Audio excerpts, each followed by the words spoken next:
You are watching Escape Adulthood Live, your number one source for long-lasting, fast-acting, physician-approved adultitis relief. On this week's show, Jason updates us on his newest series of paintings, and we're talking to leadership coach Darcy Luoma about finding success amidst the chaos that can surface in relationships and your daily life.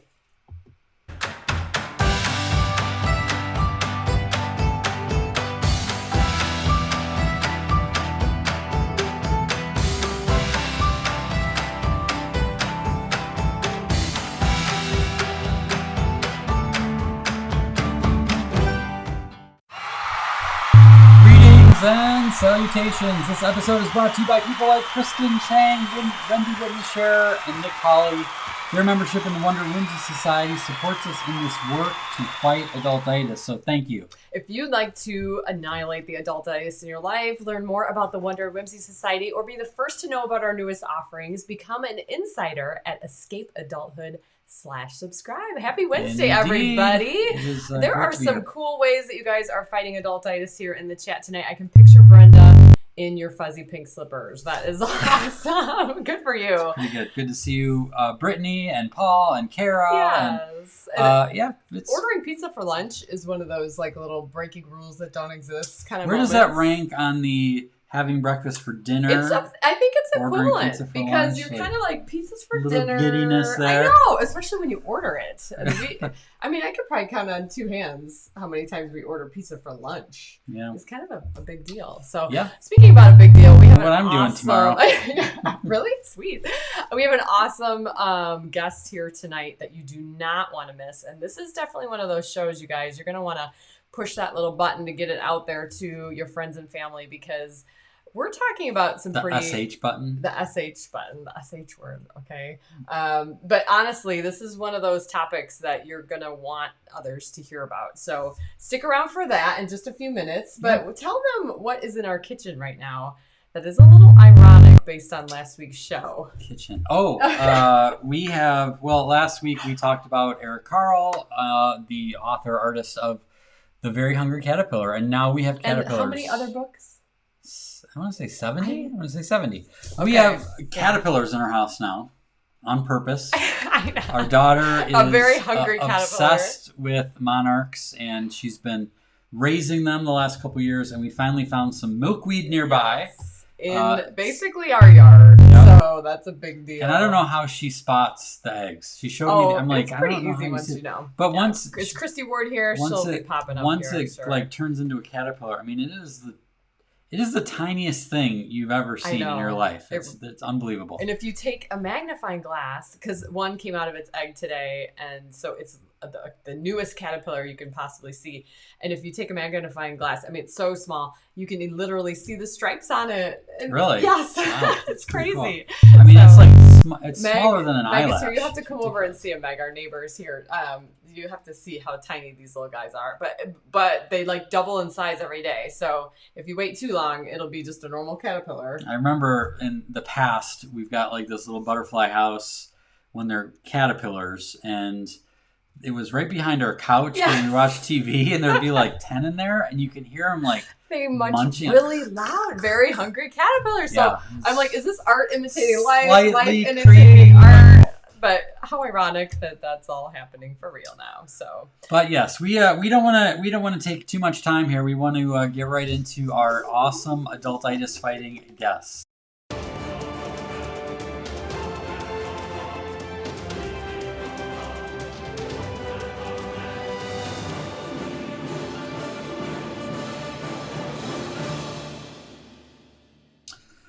All right, you guys, meme of the week. I've got my thinking cap. We've got an author who wrote a book about being thoughtfully fit. So that's appropriate. I'm embarrassed to tell you how long I spent looking for memes today. I'm like, this is my thinking and thoughtfulness? Yeah. I'm like, on one hand, this is amazing because this is my job, but on the other hand, I'm like, why is this taking can't so I long? find You should a good? just ask Darcy. I bet she'd have. She probably does. I know. They're just like, that's. So this was pretty good. I like this one, the thinking cat. Thinking cat, got my thinking cat on. So we are very excited to have Darcy Luoma with us. This is going to be great. So Darcy served as the director of United States Senator Herb Kohl's office for 12 years. U.S. legit Senator. Right. Before launching Darcy Luoma Coaching and Consulting, where she and her team have worked with more than 500 organizations, 48 industries, those aren't even the most impressive numbers I'm about to tell you, to create high-performing people and teams by solving their people problems. Nobody has those, right? I don't. Well, Darcy has a double major in German and mathematics. That's cool. The only time she uses these skills is when trying to double a recipe for German Black Forest cake. She first discovered her love of coaching while doing her master's thesis at Pepperdine. Is it Pepperdine? I'm not sure. I'll have to ask about that. University on the impact of coaching. She's a master certified coach who does design the rigorous certified professional coach program at the University of Wisconsin-Madison. Now serves as the director of training. She was honored to be voted Madison, Wisconsin's favorite coach 4 times. Does not surprise me. And that isn't even the most exciting number I'm about to tell you. It might be this one. Darcy is in her 23rd season of doing triathlons of every length, including a full Ironman. Darcy! What? I don't even know what to say about that. I have to go work out right now. Her lifetime love of being physically fit for the body created the spark for her model of being thoughtfully fit for the mind.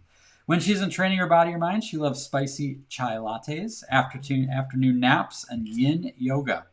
But her most important and most challenging role is being mom to 2 energetic and spunky teenage daughters who somehow convinced her to get a 90-pound foster dog to ensure their COVID quarantine didn't get boring.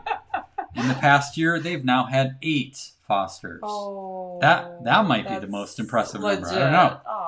That's awesome. Well, she's the author of the book Thoughtfully Fit, Your Training Plan for Life and Business Success, and she's here today to help you be thoughtfully fit. Join us in welcoming Madison's favorite life coach and professional yoga napper, Darcy Luoma.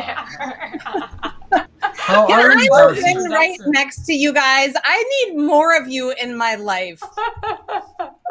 Well, you have a lot of foster dogs, so that's probably keeping you busy. Maybe you can foster us. That would be. We could do that. That would be perfect, and that meme was perfect. Good. I'm glad my hours of research. How much time did you spend Too much. on I was that? so mad. I was mad. I was like, oh. When you cross that line, it's like, I've now spent too much time on this. I was like, I could just not have it, and I'm like, no, now I have to have it for sure. So this is such an honor. You can't give up now, right? No. Now it has to be good. There's pressure, you know. But we are so honored to have you here on the show. This is hot off the presses. Tell us about the book. Tell us about Thoughtfully Fit. I can't wait to hear your explanation of this because I've been reading it and loving it, but I want to hear it from your words. Oh, thank you so much, Kim and Jason. I am so honored to be here. You have been my role models, and I've wanted to be you since the first time I saw you speak. And so it's truly a privilege to be here. Thoughtfully Fit, like you led the way, showing how it's done, being a speaker, being an author, speaking, from your heart, being vulnerable, putting out in the world in your book what it is that provides hopefully some inspiration and hope. And that's what my story is, how to be thoughtfully fit. And it's woven through the story of my life when I it sort of blew up and fell apart in the most extreme way. And I became ground zero for test driving the model. Well, I love the idea, and I'm sure we'll get to that. Like the idea, we spend a lot of time, or maybe not doing it, but thinking about being physically fit, right? That's a focus that people are always thinking about. But like the mindfulness, the thoughtful side of things is really intriguing to me. But you brought up the crisis. Like let us know what happened. Just go. Just do, It's interesting. It's an amazing because story. It was March of 2016 that I got the phone call from my neighbor saying that there was a SWAT team and 50 police cars, and they had just taken my husband out in handcuffs, barefoot, and he was arrested for sexual assault of a minor he had met online. And my life, it just turned upside down in one phone call, because he was a full-time stay-at-home dad for our 2 young daughters. And my attorney, I ended up having to hire an attorney. The charges were very severe. And my attorney said, don't talk to anybody about anything. Thoughtfully Fit, after years of research of looking at what are the obstacles that get in the way of my coaching clients, right? I started to think about, gosh, everybody brings the same types of problem. They're different details, but so many similarities. And so we spent years researching, developed the model. It came alive, and it was 5 days later that my husband was arrested. And so literally, I couldn't talk to anybody, and I didn't have to, I guess I chose to use all of these principles and to test drive them, because I suddenly had more people problems than ever I could have imagined. And I remember, Kim, the day we went for a walk, it was after the sentencing had happened, and my husband went to prison, my ex-husband went to prison, and I was still hiding because I was just so embarrassed. And I remember confiding in you, Kim, on our walk. You were one of the very first people who I shared openly with. And I appreciate the safety that you provided. And of course, now I've gotten to the place on my own healing and my own journey that I've been able to write about it. Well, it's a beautiful, it's weird to say beautiful story, but it is a beautiful story, the way you tell it throughout the book and kind of show how the model was applied step by step based on the different challenges you were coming up with, or faced with. And then you kind of took us through the journey of that time in a very real and honest way. And I appreciate that, because although maybe the details of your story are unique to your family and your situation, everyone goes through what you call Mount Crisis.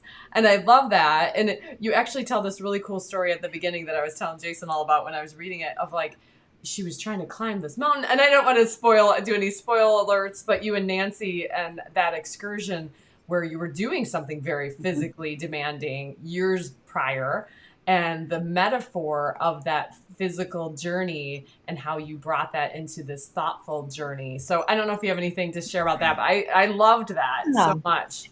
And I'll just sort of underscore what you opened it up, Jason, saying, like, when you're physically fit, it takes training. You have to practice. You can't just wake up and decide I'm going to run a marathon, right? You have to be consistent and train and practice. It's the same with being thoughtfully fit, right? You don't all of a sudden get yelled at by your boss and you handle yourself beautifully if you haven't really been practicing. How do I pause in this moment and think before I act or overreact and say something that I'm going to later regret? Right. I'm curious, is there an example, because you walk through your story and what happened and some of the details and stuff. And I think what's interesting about that is, like, even if, hopefully there's not a lot of people watching is like, oh, that totally happened to me too. Like, I'm sure there are some, but like, what's interesting to me is that there's a great line that within the specific is the universal. And so you being very specific about how you were feeling and what you went through, like, there's something about that people can put themselves into the feeling and relate to, like, I know when I felt like that, even if it's a completely different circumstance.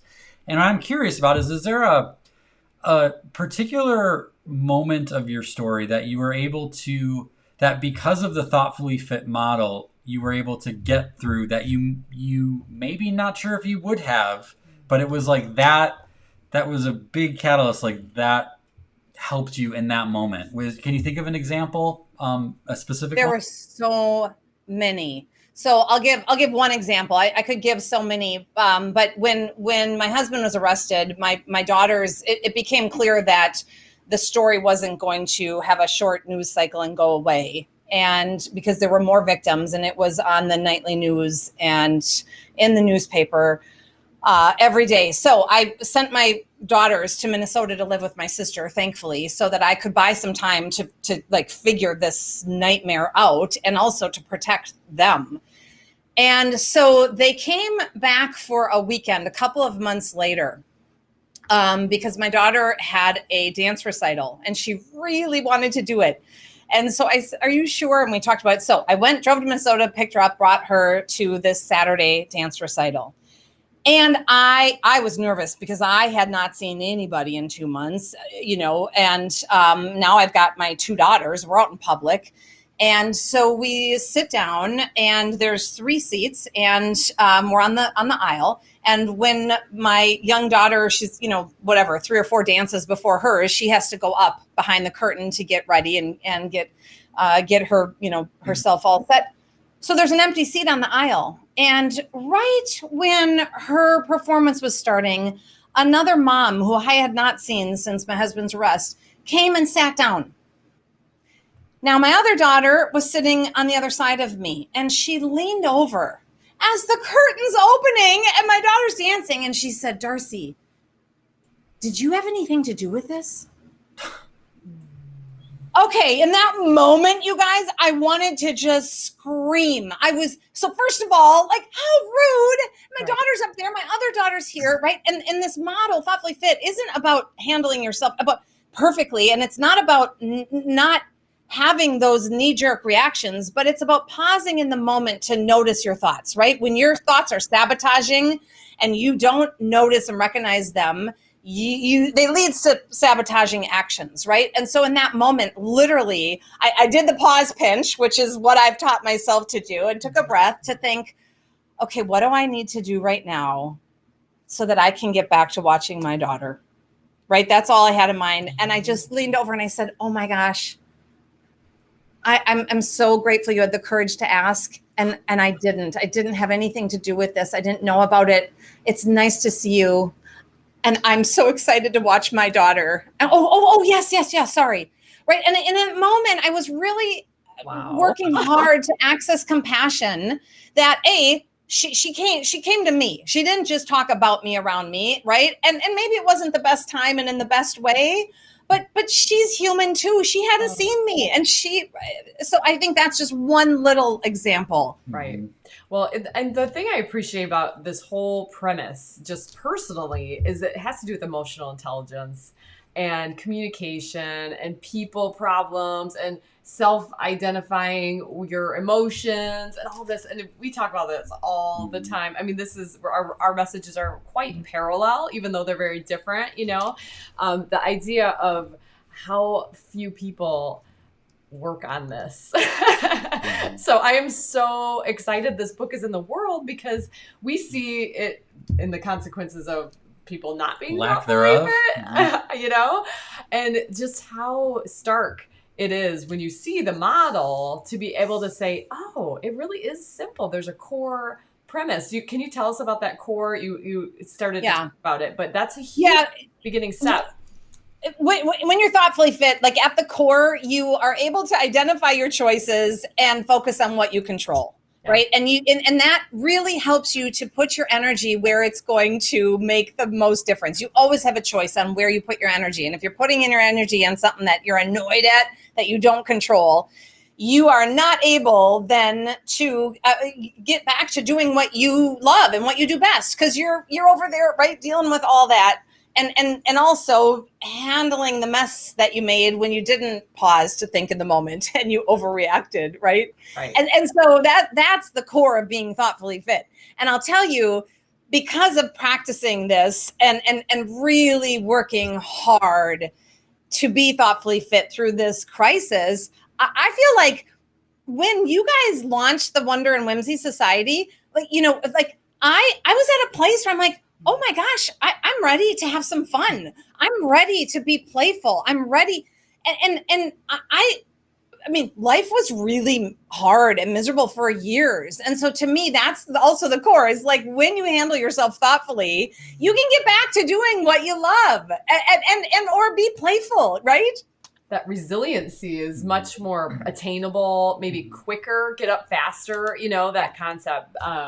So yes, Darcy is a founding member of our Wonder Whimsy Society, which we're so honored to have you. And I know you've been doing the challenges with your daughters, which is really cool. Hopefully that's provided some inspiration for you guys to add more. Oh, it's fantastic. Yeah. They love you guys as much, maybe not as much as I do. But.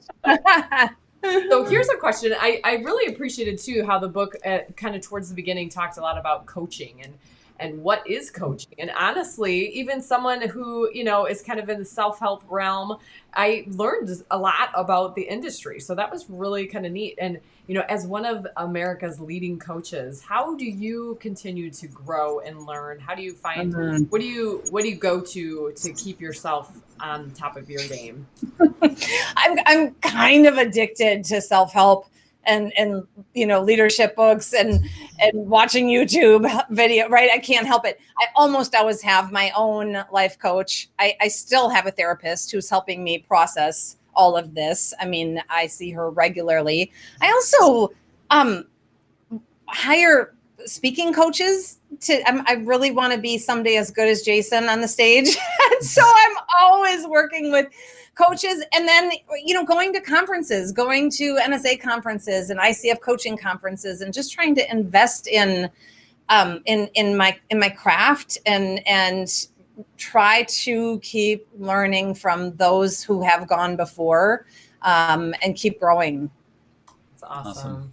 Before I forget, I want to throw out to the comments. If anyone has a question for Darcy, we probably have, 5 or 6 more minutes left. So feel free to throw that out. I know Rachel mentioned Mount Crisis. Love that imagery. Visited there myself. So I think there is something about this story, like Jason said, Darcy, that it's specific to you, but the way you share it so honestly, you can put yourself in those shoes and say, or maybe even prepare for maybe a Mount Crisis that might be coming, right? Even if you haven't climbed it yourself. Yeah, and also, the concepts can be applied to the tiniest. Somebody says something and catches you off guard and you feel blindsided. It's not a Mount Crisis, but it's right. Like it's a moment where that first thought is sabotaging. Like, what a jerk! Mm-hmm. And if you act on that thought, you're probably going to make it worse. So it's like you practice on the little things, so that when the crises, the adversity, the obstacles, the bigger ones come, you're ready. Right. Yeah. And this is obviously not just for people who are personally going through a difficult time. This is, like leaders, people in their workplaces that like maybe have the, people that they're leading, and people, the colleagues that are challenging, right? This kind of applies to wherever people are at, right? Board. It really does. And that's one of the things I tried to do in writing it, is to build in some case studies that also reflect on those obstacles that we deal with in our professional life, right? Whether it's dealing with a difficult coworker or colleague or vendor, or trying to build trust on a team, trying to figure out how to have a really difficult conversation in a way that makes it better instead of makes it worse, right? Mm-hmm. So it really is designed to help you personally and professionally. Well, that's kind of what we talk about with adultitis, right? Mm-hmm. How many times is adultitis kind of caused by the people problems? And not that we don't have our own self-challenges, but I think there is a lot of the outward relationship stuff that you're dealing with, where it's like, oh, if it wasn't for my coworkers, or these parents that I work with, or whatever, damn people. People. You help us love people again, Darcy. You help us love people. Yeah, I love it. We do have a quick question from Paul. You want to throw that out? Well, yeah, Paul says that he is an ICF coach too. Did you say Darcy is an MCC, a great accomplishment? So, yeah, that is. What's ICF stand for? I don't know what ICF is, but I know that she's a master certified coach. Okay. Yeah, and it's International Coach Federation. So it's the professional association, and they have different levels of credentialing. And Paul, thank you. That was the hardest thing to get that credential. There are, I think, 3.8% of the coaches in the world who have it, and there's a 92% failure rate. It was really hard. So I'm just honored, Paul, that you're a fellow coach, and you know that was a mountain to climb in itself. Well, okay, so I just have to know out of my own curiosity, like I'm thinking of like boxing match, like push-ups, like what are they testing you on as a coach? Like what is the gauntlet that you have to go through for something like that? Is it essay? Right. Is it like, how do you respond to challenges that people throw at you? What does that involve? There's several pieces. So there's a knowledge and a skills exam. That's 155 questions. So you have to know the 8 core competencies. and you have to have studied the ethics. There's a lot to know about ethics in coaching. That is the sort of science of it. Then there's the art of it, where you have to submit 2 recordings of yourself coaching somebody at that master level. And you would not realize if you have any inkling of advising, teaching, giving advice, solving, brainstorming, you fail. If you're a master certified coach, you're holding the other person as the expert, and you are asking questions, mirroring back what you're hearing. And that's hard to do, right? So I worked with, I think, 4 different mentors that I hired that I kept submitting recordings. And they're like, well, this is probably a 7, and you have to get an 8 or higher to get that MCC level. Wow, that's pretty rad. Is there a firewalk involved at all? It felt like it. Yeah. Well, and you're a CSP too, as well, right, Darcy? Yes. Okay, so this girl's got letters, a certified speaker professional, which is not easy to get also. So this girl, I tell you, you just keep adding letters. We're not going to be able to see your name, just have all these. It's going to be a really long business card you're working on there. The next challenge is for me to really embrace playful. I mean, that is something that doesn't come easy for me to go study and work hard and hire coaches and this is what's harder, to just be playful and to be present and to find the ways to escape adulthood. Well, you guys have had a chance to share a stage together, right? Yep. And so that's one of the most fun parts of what we get to do is when we get to, our paths cross and we get to kind of see each other in action. And I remember that day because you brought Lucy with you and she came home. I think I told you this, Darcy, and she was telling me all about the models that you were sharing, and it just sunk. And I think that told me something, because she was probably about 11 at the time, maybe 10. And might have been 9. Yeah, because she's 12 now. Remember COVID stole the entire 18 months of our life? Oh yeah. So sometimes I just erase that from my memory. But yeah, the part that I took away was how compelled she was to remember the details of what we were sharing. So I'm like, that is pretty interesting for a 10-year-old girl. And I'm not necessarily complimenting Lucy, I'm complimenting you, that you simplified this concept to your audience, to the general public, right? And I remember the client, a general audience of a lot of different, professionals and different varying degrees and everything else. But I'm like, that is a master speaker that you could bring it down to a 10-year-old being able to go home and tell her mom all about this model and to be fired up about it, which she totally was. Well, and the fact that she wasn't sitting back on her iPad watching a movie, that she was present and engaged watching my speech and watching her dad was just incredible. Well, she probably slept through Jason. Yeah.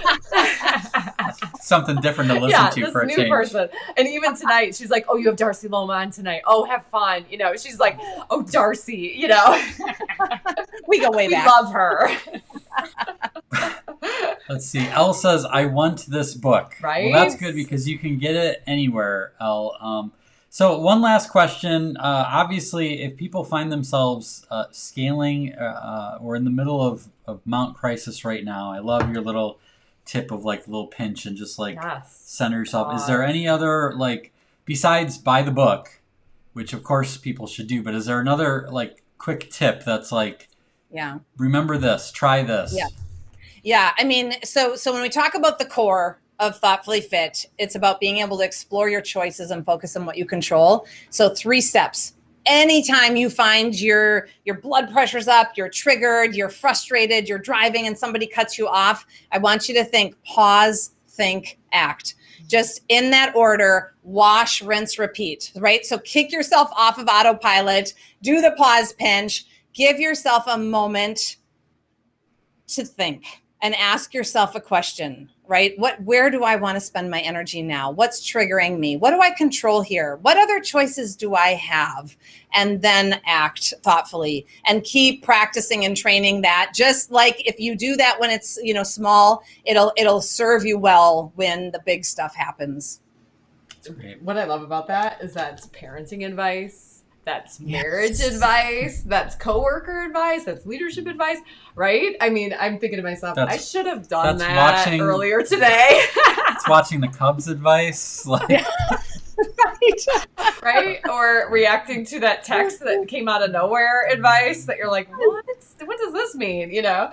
So yeah, thank you. That is so empowering. And I think that's a lot of what this book really is. Your story is very empowering and inspiring. And we're grateful that you had the courage to share it with the world, because it's going to make a big deal. Big impact for a lot of people.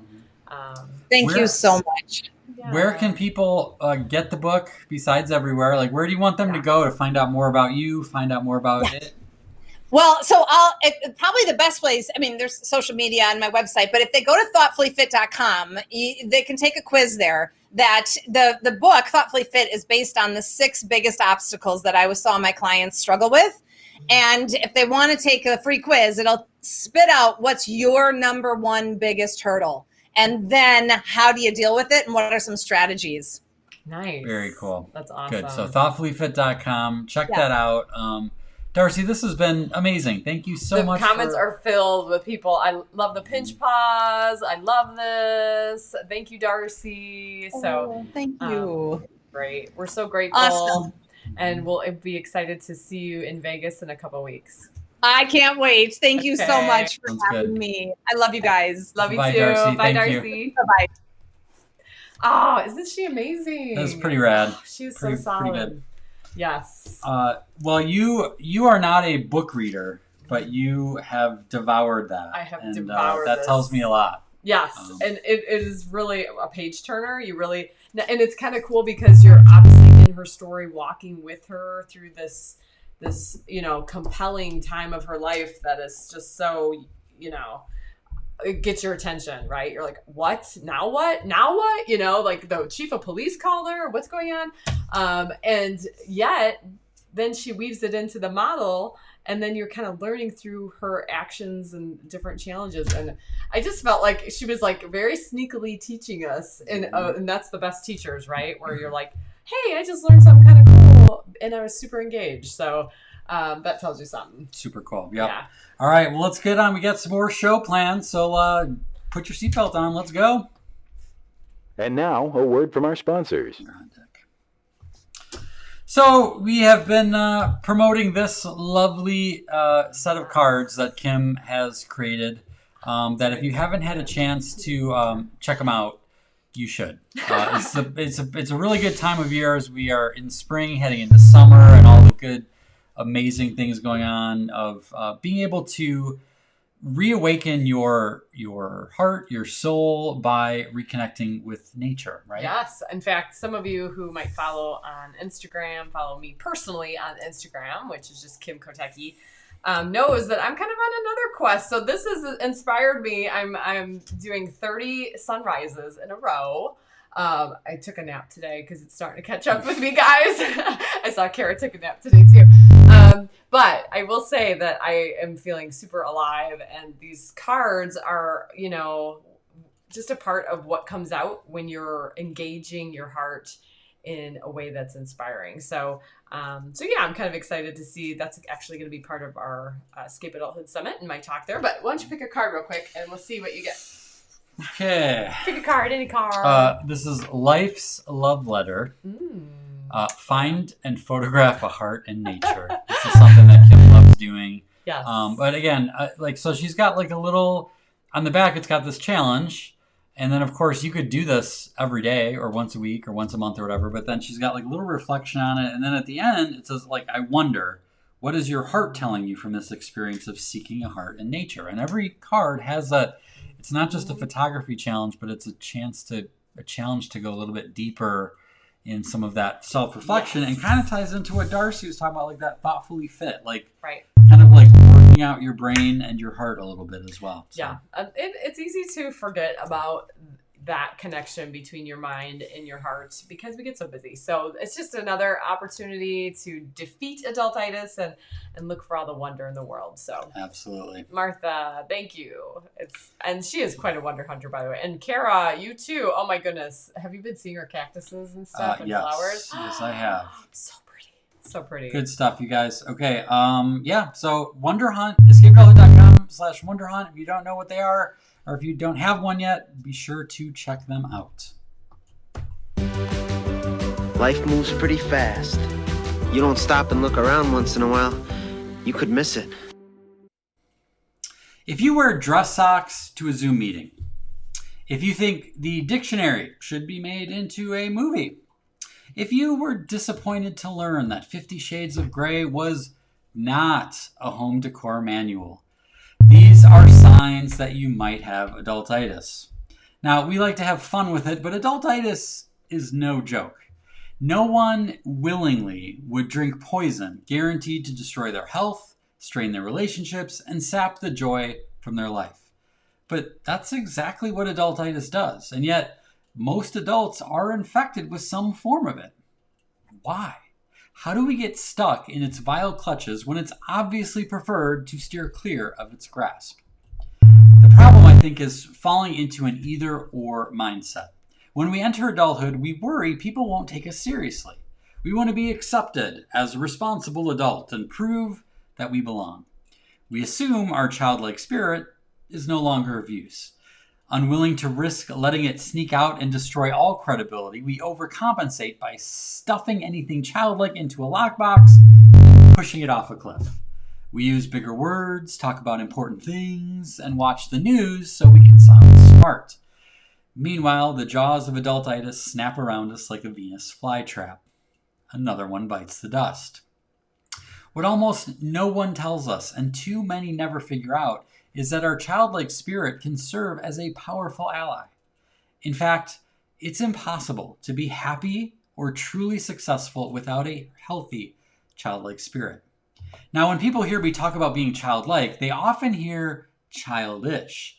But there's quite a difference between the two, and anyone with a husband can probably attest to this. But seriously, there are too many adults running around who never grew up. They throw tantrums when things don't go their way. They're quick to call other people names, especially those they don't agree with. They spend a lot of time whining, never taking any responsibility for their own actions. That's childish. Now, there are many good things about being an adult, not the least of which is the ability to order strawberry margaritas at a Mexican restaurant. People doing life right embrace the benefits of adulthood, leaning on the experience and wisdom that can be accumulated from years of living. They're better masters of their emotions and can think and analyze on a higher level. They see the benefits of delayed gratification and the importance of discipline. But these wise folks also let their childlike spark accompany them into adulthood like a helpful partner. They don't take themselves too seriously, which keeps them flexible and resilient. They stay curious and playful, which makes them innovative. They delight in the little things, instilling a spirit of gratitude that leads to happiness while holding on to those big dreams. Smart people, healthy people, happy people, instead of operating with an either-or mindset, they have a both-and mentality. As an adult, you have more agency to impact the world around you than you ever did when you were a kid. But it's your childlike spirit that's the necessary ingredient to ensure the impact you make is a positive one. Indeed, the real recipe to right life balance is an equal measure of adulthood wisdom and childlike spirit. You need a little bit of broccoli and a little bit of cookie.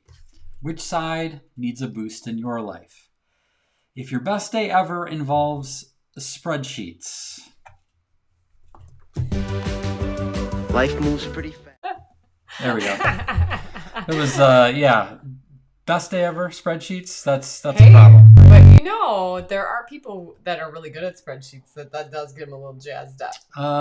That's none taken away with the spreadsheet experts. But He best actually day likes ever? spreadsheets. Come on. No, that's true. No, that's good. And I love that image of the broccoli and the cookie because it really does remind us that it's all about that balance. Ben saw that earlier and he said, cookie, it's got a bite out of it because the cookie's more important than the broccoli. Like, Oh no. I didn't say that. More important. That's a bold claim. All right, you guys, it is time to grab your pens, your pencils, your crayons, your markers. Let's draw.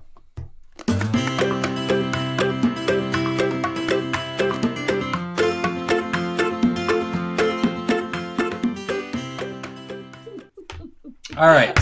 I was watching that little bumper with my iPad off to the side. I'm like, oh yeah, I better do something here. I better grab that. I think it's the curse of your shirt. If anyone has a Celebrate Everything calendar, you might know what I'm talking about. But is it a curse of my shirt, or is it that I'm not in charge of laundry? I have one Donald Duck shirt, and it's in the wash. I have 4 Mickey Mouse shirts, so I'm in the right family here. It's right? true. It's true. So okay, so today's drawing is going to be fun. I think we're going to start out with a line. Oops, here we go. A line like that. Okay, and then another line symmetrically on the other side like that. Okay, so far so good. Now we're going to draw kind of a round, like a C shape right there. Okay. How are we doing? Good. Mm-hmm. All right. Now I'm just reading some of the comments. Mm-hmm. They're still talking about desserts. But desserts. Mary Beth, I knew there were people out there that they work with spreadsheets. Mary Beth Updike works with spreadsheets every day. What I want to know is, does she do that on her days off on vacation? Like, does she on vacation? That's a good distinction. Does she take spring break to work on spreadsheets? Mm-hmm. I get it. Yeah. All right. So we got two little V's, and they don't have to be. They're just anywhere there are fine. Okay.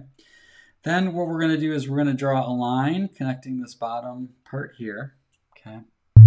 And Jennifer has it right. The C is for cookies. So we're gonna do a couple little baby C's, 3 baby C's connected, and then we just connect that little loop bite right there, right? Yeah, I like it. So yeah, we've got our broccoli going, and the broccoli is kind of a fun because it's just like a series of bumps like this, and of course anything that's in nature is always going to be a little irregular, which is really handy when you're drawing because it doesn't have to be exactly perfect. So Mary Beth did say not on vacation, but yes on our free time, but not the best day ever. There you go. That's all I'm saying. That's all I'm saying, Mary Beth. That's all, Because to each his own, trying right? to throw me under the bus with the spreadsheet people. Well, I really appreciate that, Kim. Martha called it Brock. I just want to articulate it because I don't want to slam people who like spreadsheets. I was actually defending Mary Beth. So. Yeah, backing over me a couple times. All right, now we of course got to make this whimsical, so I'm going to put a little smiley face in here. Right. And I'm going to make a little smiley face on this guy. Cute. And I'm going to make him with some chocolate chips. So just kind of make some little roundish chunks in there. And then, of course, we got to add some color in here. And I'm going to do... Yeah, Elle has a good question. She says, how come the cookie is half eaten, but the broccoli is whole? Maybe put a bite in the broccoli for good measure? Well, I love that, Elle, and I love that could be how you do yours.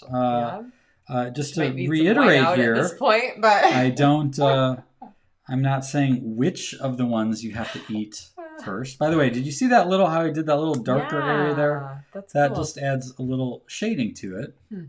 And then the top of the broccoli is usually a darker green.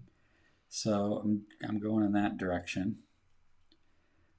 Interestingly, you could also do this white, and you just drew cauliflower pretty much. Yeah, right? That's a good point. Interestingly, but that's actually true. And then what I'll do here in this case is I'm gonna take some little white or lighter green, and I'm gonna draw some little dots in here, and that's gonna cool. give you that little texture that you get.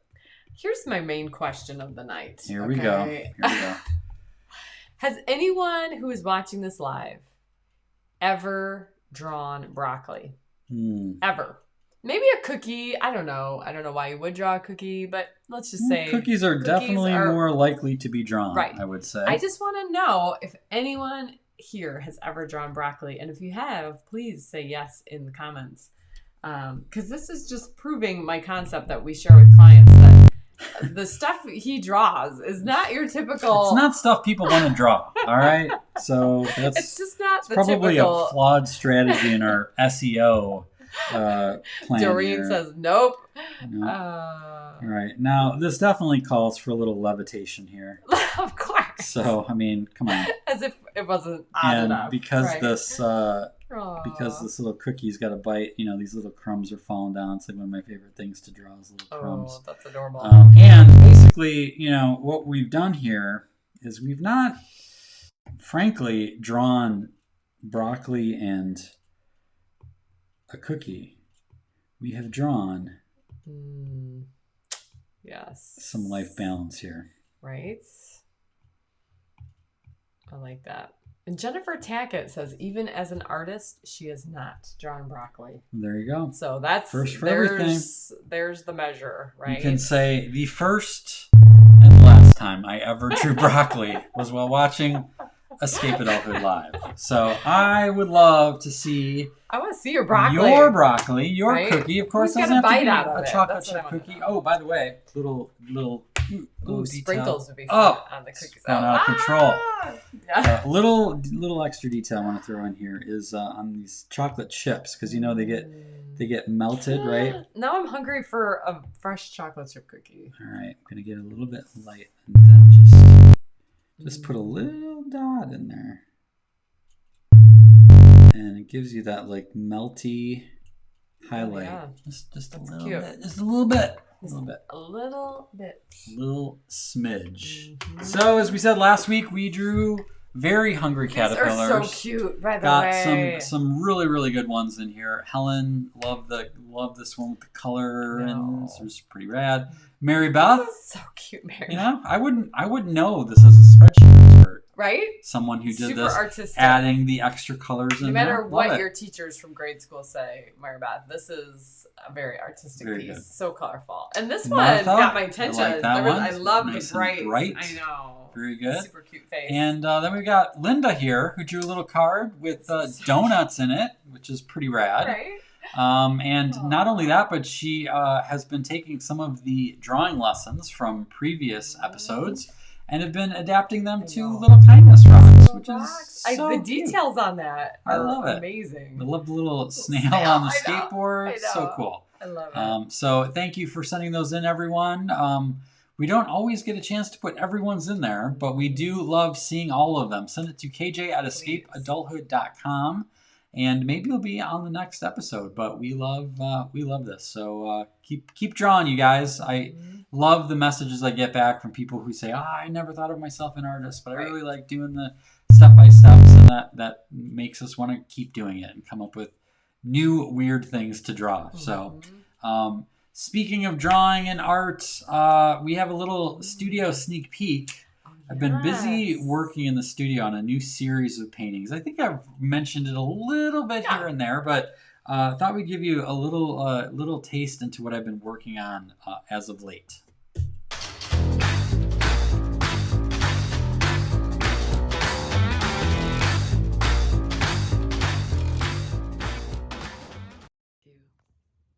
So I'm working on a brand new series of paintings, and I'm planning to release them and show them at the Escape Adulthood Summit this August. But I wanted to give you a sneak peek first. So basically, these are a series of paintings inspired by the Beatles song "Here Comes the Sun." That was a very pivotal song for us as we were searching for our new home on Lake Michigan. And so I spent some time with the song and pulled out some of the key lyrics and came up with an idea of doing a series of 9 paintings that feature different lyrics from the song. So these are a few quick looks at some of the ones I'm working on right now. These are just about done. It's been a long, cold, lonely winter, and it feels like years since it's been here. I love these. Is there one better that you like more than the other? No, I like both of them. This one was tricky because it's so abstract. I wanted to catch that feeling of the glow of the snow up close with the bokeh, and I think it turned out pretty good. So those are coming along good. But I wanted to give you guys a little sneak peek of how behind the scenes look at how I do the letters and the words. So basically what I do is I start out with Photoshop and I write out my lyrics here in different sizes, so that because I'm not sure exactly how it'll look on the canvas and what I want it to be. So this is one. It feels like years since it's been clear, and this is going to be a very. There's a really cool thing that happens sometimes with the lake where it gets really foggy and misty, and you can't really see the horizon very good. It all blends together. So this is going to be a really almost abstract blurring of color. But I want to have these words in here. So it's going to be a very simple composition with the horizon kind of blurred out and then these lines. So basically what I use is this matte medium. This is from Liquitex, and this is an acrylic product. So it's water-based. And I use a little bit of that. And then basically I take a brush, and it's sort of like part glue. So I do both sides. And then I stick it down about where I want it. And then I paint a little bit more over the top. And what this does is it glues it to the canvas and also acts as a sealer. Okay. To protect the paper from getting all smudgy and gross when you paint over it. Okay. So it kind of creates like a plastic shell in a... Almost like a little laminate. Yeah, a little bit. And in this case, I let myself really be just free. Like, I don't try to have it perfect. Sometimes having the words a little cockeyed adds to the part of it. It's getting a little bit messy here. Let me get some more. And until it dries, it doesn't take very long, I can kind of move it a little bit if I want. But like I said, most of the time I get a general gauge of where it needs to be, and then I just throw it on there. And then when that dries, I'll be able to paint over it with the oils and glaze over it and add some coloring to it. But that'll stick on there and stay permanent. Pretty cool. Thanks for sharing. You bet. These are turning out great. Yeah. Oh my gosh. They're pretty good.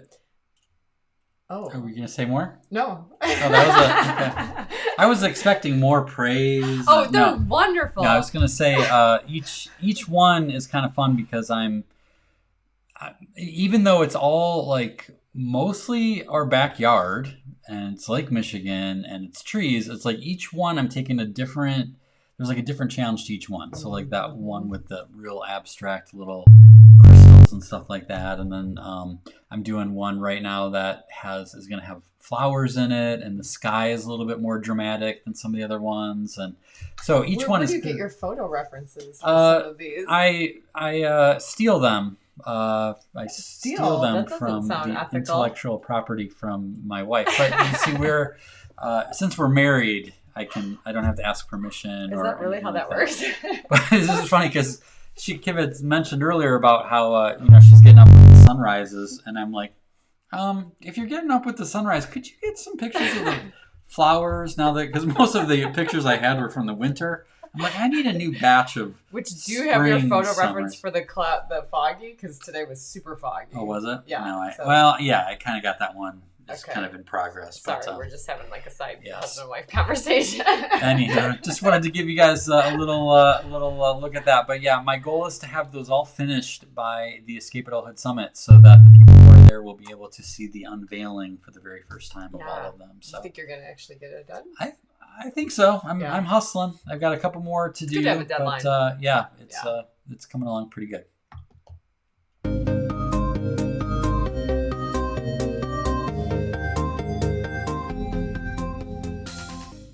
All right. What's our question of the week? Well, today the question of the week, this is what you need to answer in the comments. What is your soul's favorite food? Ooh. So we're talking about, the comfort food, broccoli, cookies. Broccoli is good for the body. Yes. Cookies good for the soul, right? So would yours be cherry pie? Yeah, I would say sweetie pies. Tart cherry pie, very specific. Up in if you've Door ever been County, to Door County to Wisconsin. sweetie pies, yes, that would be a good soul food. Mine's got to be like a dark chocolate cupcake with white frosting, something like that contrast. Oh, I really do have like a sweet tooth right now. Yeah, I'm curious. I put a little icon here. The emoji is French fries. Like, I'm curious if people will lean more salty, savory, sweet. I mean, all of a sudden, soul food. I think of like New Orleans and like some of that kind of like some good red beans and rice, cornbread. Mm-hmm. Well, what can they win, Kim? As we get these comments coming in, we're gonna send out a $10 gift card to our lemonade stand featuring all sorts of awesome items with Jason's artwork, our books, and this is gonna go quick because there are some things on there, like we've got greeting cards now. I mean, you're gonna have fun spending this. Let's just say that. So absolutely. What do we have coming in? Well, we've got Tracy says ice cream, of course. Oh yes. Ooh, Tracy. Here's a good one: macaroni and cheese. Yes, the savory. Yeah, that's good. That's. When did we had? Oh, that was when I got my wisdom teeth out. Was it beginning of 2020? Yeah. And you got me some macaroni and cheese. White cheddar. Yeah, that was from good. This barbecue place. That was good. Shrimp. I like that. I like that. Shrimp. How about hush puppies? Ooh, I haven't had like a fresh hush puppy. I can't say that very fast. I say that 3 times hush fast. Puppy. Angela says pepperoni pizza. Ooh, yes. Mary Beth is with you on dark chocolate. Hershey's Special Dark. It's the only way to go, Mary Beth. That's what we have in our fridge right now. Yep. Tacos. We just had tacos today. We had tacos. It's Taco Wednesday. Heather, warm chocolate chip cookies with extra This is really here's a good one. Key lime pie. Ooh. Remember we went to Key West and we did a tour of key lime pies. We had 3 or 4 different kinds, and so good. All were good. Yep. Turtle Sundae frozen custard from Doreen. Yeah, that sounds good. Fruity Pebbles on my frozen yogurt. I love that, Jennifer. That's a very out of the box one, but that's good stuff. Refreshing. Paul says pierogies. Ooh, very Polish. Yes, and yummy. Love it. Mashed potatoes or whatchamacallit, candy bar. You put those Either one. Don't melt it Equal on top. Opportunity. Yum. Mashed potatoes. Can't go wrong. Jennifer says her husband had this amazing coconut chocolate ice cream last week. Ooh, that sounds pretty neat. Yum. Mint chocolate chip ice cream. Bonus, a side of salty pretzels. I have a question for Brenda. Do you like it with the tiny little chips where there's millions of them, or do you like the big chunk chips? Because I'm always looking at, I'm a big mint chocolate chip person. So when we go different places, preference? I kind of like those little tiny chips. The little tiny ones? I know, Yeah. just because they're kind of fun to eat, but big chunks, I mean, come on. Spaghetti. Victoria says spaghetti. It's her favorite food in all the world. It is yummy. Spaghetti is amazing. Right? Reef over beef, Michelle or Elle says. Yeah. So that's where the shrimp comes in. Yeah. A little seafood. I get it. Pecan pie. Or pecan. Pecan. You say potato. Where are you from? Pecan. Pecan. Very good. Got some good ones pizza and chocolate peanut butter ice cream. Ooh, yummy. Elle likes the big chips. Big chips. All right. Chips. You can't go wrong. So when you come to the summit, I'll direct you to the right ice cream place to get your big chips. In fact, it's nearby. Yeah. Across the street one. They have the big ones. I haven't paid attention. Yes. They also have a really good blueberry waffle cone ice cream. That is so yeah, right across from the resort that the summit is at is the most amazing, awesome ice cream shop. So old fashioned. Plan that. Yep, they got the tin roof, or not roof, ceiling and the bar, and they've got the soda. What do they call those? Like ice cream sodas and all that. So retro stuff. So hand dipped. We got soft serve the other night with the kids, and we're like, okay, what do you guys like better, soft serve or hand dipped? And they're like, what? So we're like, you don't know what this is. Parenting job never stops, you guys. How did I not know this? So, so we all had this big. You should have heard read the transcript of this analyzation of hand dipped pros and cons, soft serve pros and cons. It was a pretty big. We went pretty deep into it. Yeah, Tammy says phosphate sodas. Yes, that is what they have. Yes. Which is super cool. And there are a lot of familiar names on here that were with us last night. We had the June mastermind meeting of the Wonder and Whimsy Society, and it was about dreams. It was about following your dreams. That's what I'm talking about. Figuring out your dream. Like, what if you don't have a dream? And we went a solid hour and 15 minutes. Yes, which we could have gone 3 hours. I'm telling you, awesome. if you are a member of the Wonder and Whimsy Society and you're not taking advantage of the masterminds, I swear that is the most valuable part of the membership, I think. And that's only a fraction of what the membership is. But I feel like every time we get done, we're like, man, that was the best one. And then the next one, like, man, that was the best one. And it's like there's so many cool things that come in, just like by who shows up and who shares things, and someone says something, and that's like the aha for someone else, and it's phenomenal. And if you missed out last night, if you're one of the members, we will have the replay up soon. We always put the replays, and Rachel does amazing recaps with all of the resources that are mentioned and shared. But man, it was good. So those of you who were there last night, thank you for making it awesome. Just a shout out to people. We will be opening the doors to the Wonder and Whimsy Society in August, and we don't do it very often. So we will be letting our insiders know when the doors open. It'll be for a very short window of time because, frankly, we don't like promoting and selling things for very long. We'd rather just do stuff like we did last night and focus on the people inside. So can you put Christy's comment up? I love this, Christy. This is quite a testament. She says, I don't like video calls, but I love the mastermind meetings. Yeah, so it is. Thank you for that. And there's no pressure to talk for anyone, to be a part of it. A lot of people just hang out in the chat and add amazing things just in the background. So Martha says the more the merrier. Yes. So, and Jennifer says I look forward to it every month. So if you are interested in that, be sure you are an insider. It's free. Go to escapeadulthood.com/insider. And you'll be the first to know when the doors open so you don't miss out next time. And don't forget to get on Amazon. Just put in Thoughtfully Fit. Even if you just put Thoughtfully Fit, I'm sure it'll pop up, or you can add Darcy's name. That was an amazing interview. That was so much fun. So thank you for being around for that. And thank you, Darcy. Yes. That is it for this show. Until next time, Adultitis Fighters. Shine on, spread whimsy, and keep being awesome.